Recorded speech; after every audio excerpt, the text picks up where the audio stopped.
Welcome to the Classic Soap Operas podcast. Today we are exploring Glitter, the 1984 soap opera that tried to capture the glamorous world of celebrity journalism, pop culture, and the music scene of the 1980s. Although it was short-lived, this series left a mark on daytime history for its ambitious concept and star-studded cast. It absolutely did. And it's such a fascinating show to talk about because it's one of those massive, expensive failures that tells you so much about the era. Right. We always focus on the big Aaron Spelling hits, Your Dynasty or The Love Boat. But Glitter is maybe more interesting. It's this attempt to put all the successful ingredients into one pot, and it didn't work. So that's really our mission for this deep dive then. We're going to unpack Glitter. It was a one-season show, just 14 episodes, a primetime drama that tried to be two things at once. It wanted to be a serious show about journalism, but also have all the high style, the shoulder pads, the melodrama that was just dominating the mid-'80s. And it was trying to comment on this new celebrity media machine that was just exploding, right? The magazines, the obsession with fame. Exactly. And you, the listener, you really have to understand the pedigree here to get what the stakes were. I mean, the executive producers were Aaron Spelling and Douglas S. Kramer. The kings of 80s television. The absolute king. So you already know it's going to look incredible. The creators were Art Baer, Ben Jolson, and Nancy Sackett. But the entire feel of the show, the aesthetic, the clothes, everything, it was pure Spelling. It was designed to look like $1 million. Or more than $1 million, as we'll get into. Much more. And the concept itself was so specific, it's set behind the scenes of a fictional entertainment magazine, also called Glitter. So you have this built-in conflict. A total dual mandate. They had to show the urgency of journalism, the deadlines, the ethics, the office politics. Right. But then they also had to show the ridiculous, over-the-top, scandalous lives of the celebrities they were covering. It sounds like a recipe for tonal whiplash. It was. It was a very, very early attempt to sort of satirize or at least examine the celebrity industrial complex. By '84, you couldn't escape it. Tabloids, glossy magazines, it was everywhere. And Spelling wanted to turn that world into a drama. So that tension between the serious reporters and the sparkly subject matter, that was intentional. I think it was meant to be the core engine of the show. But, as we're going to see, that clash became its biggest problem, its greatest weakness. It's a commentary delivered in sequence. That's the perfect way to put it, exactly. Okay, so we've got the ambition down. Let's dig into that first key area, the Spelling blueprint and the sheer gloss of the production. Because when you look at how Glitter was built, it wasn't a totally new idea, was it? Not at all. And what's so fascinating is how much they just borrowed from their own playbook. It's what we could call the anthology connection. Glitter was structured almost exactly like two of ABC's other massive Spelling hits. The Love Boat and Hotel. Precise. So the idea was you have a fixed location, in this case a magazine office instead of a boat or a hotel, and every week new famous faces come through with their own little self-contained stories. That's it. It meant relying on high-profile celebrity guest stars every single week. The main cast, the reporters, and the editors, they were just the anchor. They were the constant, while all this glamorous chaos just revolved around them. And that structure really defines the whole tone, doesn't it? It dictates everything. It immediately makes it a primetime drama with that soap-style melodrama, but all filtered through that signature Spelling glamour, the high-style, glossy production. People at the time compared it to Paper Dolls, another show that was all about that high-fashion, high-drama world. It was very much in that same vein. The mid-'80s just demanded that kind of visual opulence. And opulence, especially 80s-style opulence, costs money. A lot of money. We have to talk about the budget for this show. We absolutely do. The estimates put it at around $700,000 per episode. Wow. In 1984 money. In 1984, money. And you have to put that number in perspective for our listeners. A really successful half-hour sitcom, something like Cheers, might cost, what, $300,000, maybe $400,000 an episode back then? So this is double. Almost double. Even a big, expensive hour-long drama was usually in the $500,000 or $600,000 range. Spelling was basically spending dynasty-level money on a show that was brand new, with no built-in audience. That just screams high expectations from the network. It's huge expectations. And you can see where the money went. It's not just the locations and the designer suits. It's hiring those big-name guest stars every week. It's building and maintaining those huge, detailed sets for the magazine office. And it's paying for a large ensemble cast. They were betting the farm on this thing. And that investment went into every single detail, right? Even the music. Oh, especially the music. The theme music was composed by Lalo Schifrin. Okay, that's a huge name, The Mission. Impossible Guy. Dirty Harry. That's the one. I mean, you hire Lalo Schifrin when you want something to sound big, cinematic, and unforgettable. That's a massive signal of quality right there. So the theme itself was setting this high-stakes, dramatic tone. Instantly. But it wasn't just him. They had a whole team of other really respected composers doing the weekly scores. David Kurtz, Ben Lanzarone, Dennis McCarthy, a whole list. This wasn't some cheap library music soundtrack. They were aiming for a movie-level score to match the visuals. They were trying to immerse you completely in this expensive, high-stakes world. Every single element was designed to scream prestige and glamour. So we have this incredibly expensive, super glossy world. Let's meet the people who live in it. Who were the actual staff of Glitter magazine? Because that central ensemble had to be strong enough to anchor the show, right? They did. They were the glue. And at the very center, you had David Burney playing the lead reporter, Sam Dillon. And he was positioned as the sort of the serious one, the moral compass. Exactly. He was the idealistic, old-school journalist. His plots were usually the more investigative ones. He was the guy trying to find the truth underneath all the glitter. And to balance him out, you had Morgan Brittany as Kate Simpson. Yes. And she was the total embodiment of the magazine's whole vibe. Ambitious, incredibly stylish, that perfect 80s power woman look, and completely driven. So she brought the glamour, he brought the grit. That was the idea. She represented that tension between journalistic integrity and, selling magazines. They were clearly setting them up for that classic will they, won't they, or at least a serious journalist versus society reporters kind of conflict. They were the newsroom's engine. And who was running the engine? That would be Arthur Hill as Charles Hardwick. He was the publisher. Very authoritative, very polished, very old school. He was the guy representing the corporate side of things. All about circulation numbers, keeping the advertisers happy. Okay, so you have that core trinity, the idealist, the ambitious one, and the boss. That's a classic setup for internal drama. It is. But a spelling show always knew how to fill out the world with colorful supporting characters. You needed that extra personality. Of course. So you had Barbara Sharma as Shelley Seeley, and she had maybe the most important job at Glitter. She was the gossip columnist. Ah, so she's the one who really knows what's going on. She's the cynical insider, the one who knows where all the bodies are buried. Her entire job is to trade in the very scandals the magazine is named for. You can just picture her. Oh, yeah. Big sunglasses, probably worn indoors. A phone permanently attached to her ear. Precisely.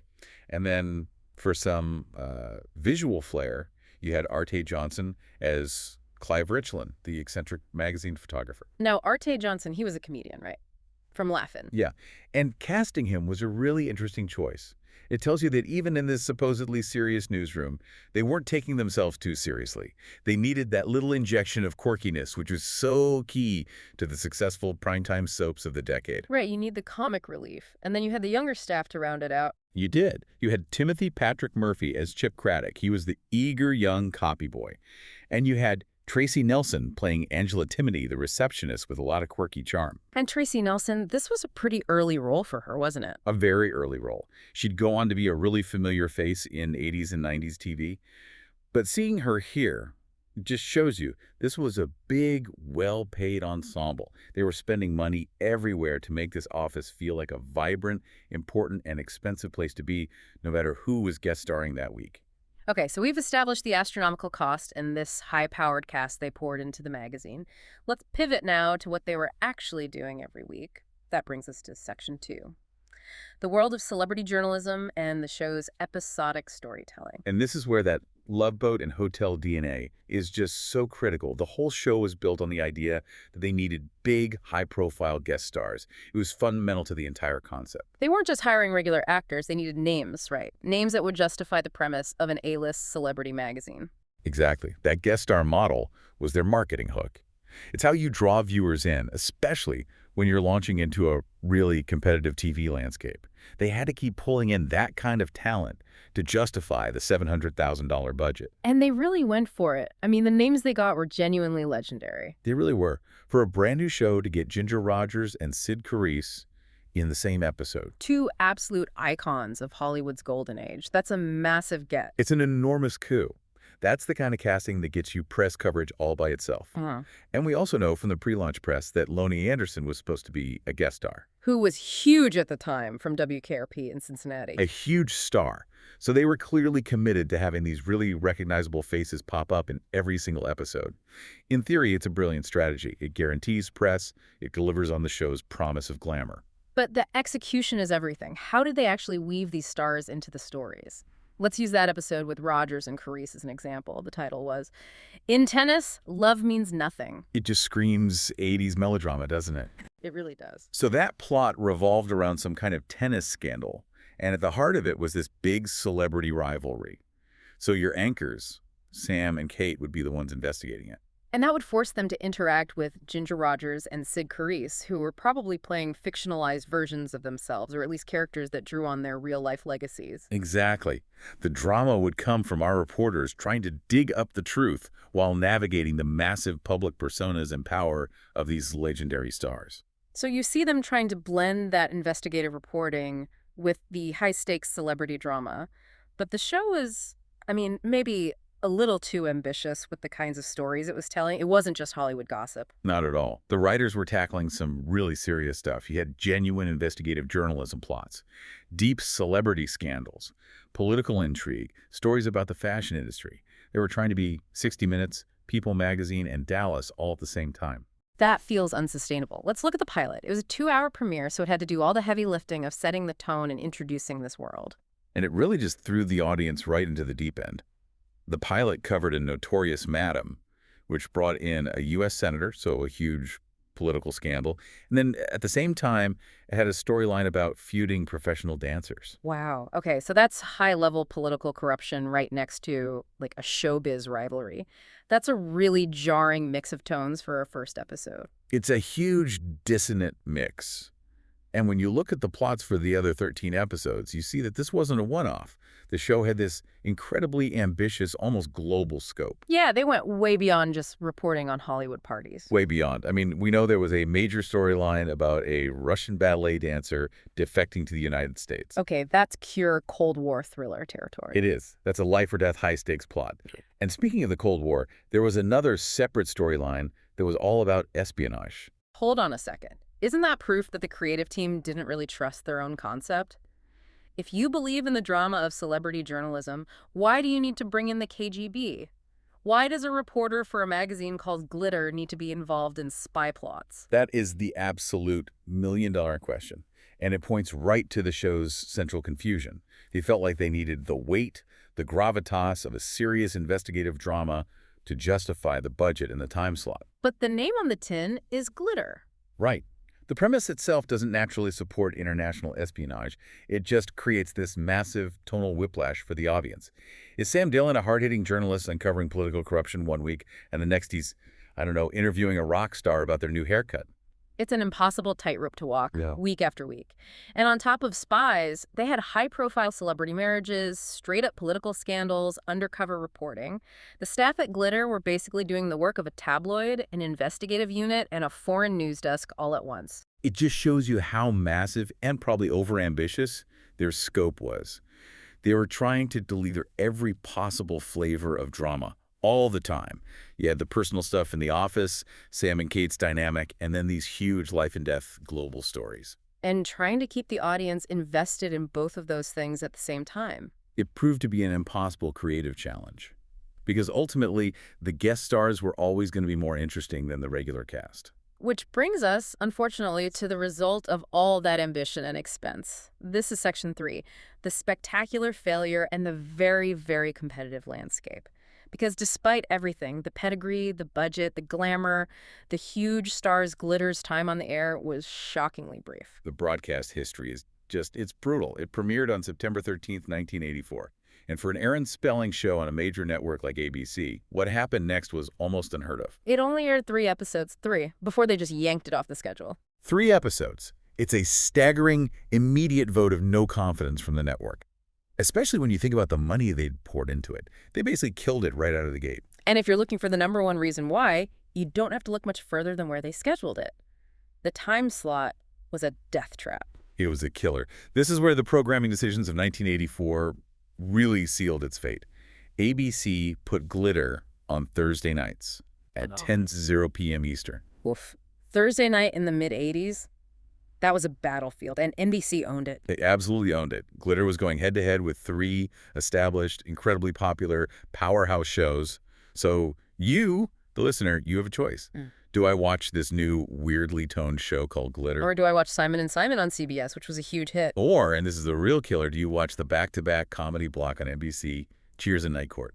Nobody was changing the channel from Cheers in 1984. That was the anchor of NBC's whole must-see TV night. The magnitude of this challenge is just. You can't overstate it. All 3 of those competing shows, Simon and Simon, Cheers, and Night Court, were in the top 20 most-watched programs on television at the time. So ABC threw their brand new, super expensive, tonally confused drama into a ratings slaughterhouse. It was programming suicide. When you're spending $700,000 an episode, you can't afford to be at the bottom of the ratings. The numbers were so low, it was instantly unsustainable. And the show needed to be a huge hit just to break even, let alone get a second season. Right.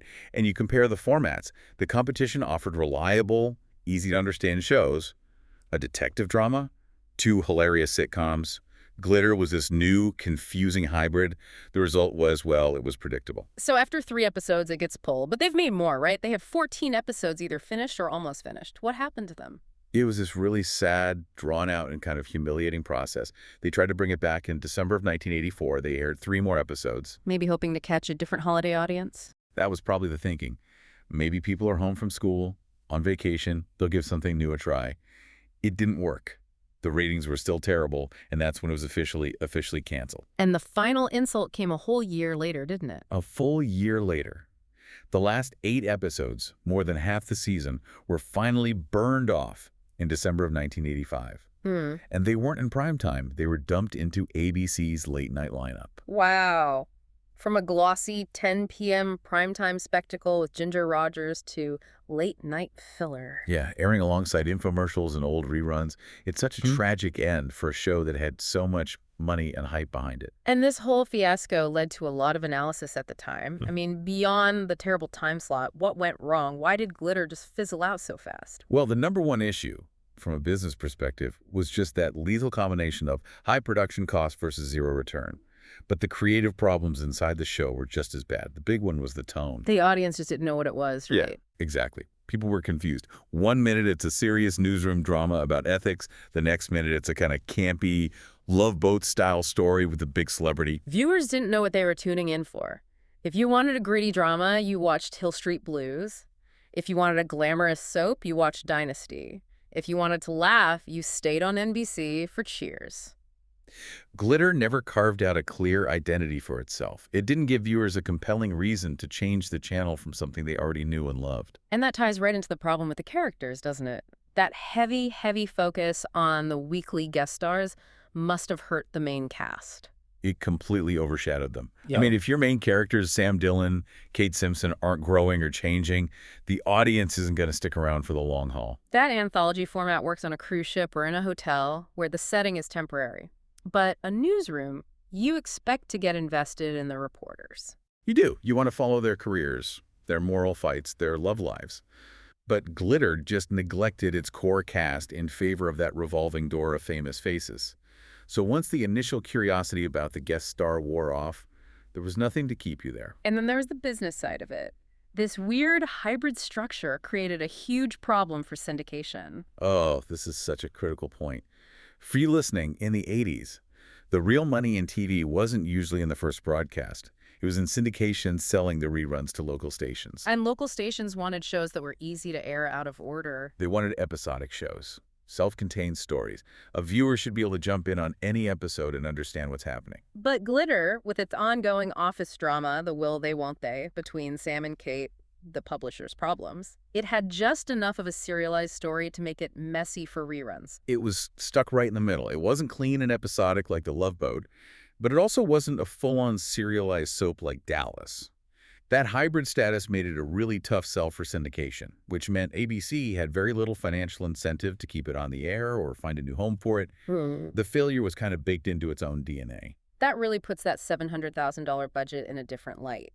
They were investing in a model that had no clear path to making its money back if it wasn't an immediate smash hit. It was a huge, huge gamble on winning that Thursday night slot. And the moment that failed, the whole house of cards just collapsed. All right, let's move into our last section, legacy and obscurity. Because even though it was this massive failure in the US, the show did have a little bit of an afterlife, right? It did, which often happens with these big American flops. It was sold internationally. We know for sure it aired in the UK on BBC One during the summer of 1985. Did it do any better over there? Not really. The enthusiasm seems to have been pretty muted there, too. Oh. It's documented that they didn't even show all 14 episodes. So while it got some global exposure, it definitely wasn't some runaway hit that made back all the money they lost. It has this weird paradoxical status now. It was canceled after 3 episodes, basically. But because all 14 episodes did eventually air, even in those late night slots, it's technically considered a complete series. That's right. It fulfilled its production order, just not in the way anyone wanted it to. Yeah. But that technicality doesn't change its real-world status, which is that it's an extremely obscure piece of television history. The reviews at the time were pretty consistent, weren't they? Everyone agreed it looked great. Oh yeah, everyone said it looked expensive and stylish. The production values were never the problem, but they all said it just lacked depth and focus. Viewers clearly preferred the wit of the sitcoms it was up against. And it never developed a fan base. And that's the real key to its obscurity today. You think about other famous 80s flops, some of them have a cult following, people still talk about them. But Glitter, it just vanished. It has no significant fan base, and that's why it's been mostly forgotten. And that obscurity is made so much worse by the fact that you just can't find it anywhere. It's truly one of Aaron Spelling's lost shows. It's so unusual for a Spelling production from that era to just disappear completely. It has never, ever been released on DVD. Not in VHS. It's not on any official streaming service. That's amazing. I mean, you can find some of the most obscure regional shows from the 80s on DVD now. But not Glitter. Its complete absence from the market just speaks volumes about how thoroughly it failed to connect with anyone. So if you, the listener, wanted to watch an episode of Glitter today, what would you have to do? You'd basically have to be a TV archaeologist. There's some very low-resolution recordings floating around online, usually taped from those international broadcasts, or maybe from an old VCR recording of the late-night airings in the U.S. So no remastered, clean version exists? Nothing. There is no complete, pristine archive available to the public. It has effectively been erased from mainstream TV history. It's a powerful reminder that a big budget guarantees absolutely nothing when it comes to legacy. So let's tie this all together. What's our final takeaway? Why is Glitter still worth talking about, even if it's so obscure? Well, I think it's notable because it was a key part of that 80s glossy primetime drama wave, even as a failure. It perfectly represents that aesthetic, that high-budget ambition, and it represents Spelling's big attempt to merge journalism with celebrity culture, a concept that audiences just weren't ready for. Or at least not ready for on a Thursday night at 10 p.m. against Cheers. Right. And it's just a fascinating case study in risk. They had the best names in the business, producers, composers, a solid cast, and it still crashed and burned because of a fatal combination of bad scheduling and a confused, inconsistent tone. It just shows how much every single piece of the puzzle had to fit perfectly back then. And we should remember it as a footnote for the actors, too. It provided an early big role for someone like Tracy Nelson. Absolutely. It may be lost to time, but it was a step in the careers of everyone involved. Which brings us to our final provocative thought for you, the listener. We've talked a lot about why Glitter failed, the time slot, the tonal mess. But if you think about high-concept TV in the 80s, here's the question. Did Glitter fail because it was actually ahead of its time? Was it trying to cover the messy, complicated business of celebrity media, a genre that completely dominates our culture today? Or was the delivery just too flawed, too glossy, too expensive, too focused on the guest stars? Was it just a bad show that would have failed no matter when it aired? It's that classic question of concept versus execution. It gave us a very expensive early look into the world we all live in now, where celebrity scandal is mainstream news. But in 1984, it just couldn't find the right way to tell that story. Thank you for joining us on this deep dive into the lost, glossy world of Glitter. It really is a fascinating, forgotten footnote in the massive empire of Aaron Spelling. Be sure to like, subscribe, and comment to stay current with all of our classic soap opera discussions. And let us know, what soap opera should we dive into next time?